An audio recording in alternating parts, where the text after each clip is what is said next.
જિલ્લામાં પીજીવીસીએલ કચેરીની બેદરકારી આવી સામે ખંભાળિયા તાલુકાના ગ્રામ્ય વિસ્તારોમાં વીજ થાંભલાથી લોકો ખેડૂતો પરેશાન। કેશોદ ઠાકર શેરડી ભીંડા ગામના ખેડૂતો જીવના જોખમે વીજ પોલ પર ચડી વાયરો રિપેરિંગનું કામ કરી રહ્યા છે।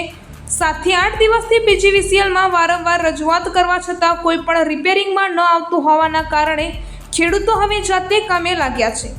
ખંભાળિયા તાલુકાના કેશોદ ફીટરમાં છેલ્લા 7 દિવસથી વીજ પુરવઠો ન મળવાના કારણે ખેડૂતો જાતે પોતાનો જીવ જોખમમાં મૂકી કામ કરી રહ્યા છે।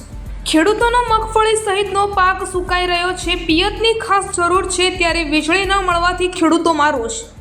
પીજીવીસીએલના કર્મચારીઓએ અધિકારીઓને અનેક વખત રજૂઆતો કરી છે પરંતુ કોઈ પણ પરિણામ ન આવતા હવે ખેડૂતોએ જાત મહેનતથી દિવસ રાત વીજ પોલ પર તૂટેલા વાયરો રિપેરિંગ કરવાનું કામ શરૂ કર્યું છે।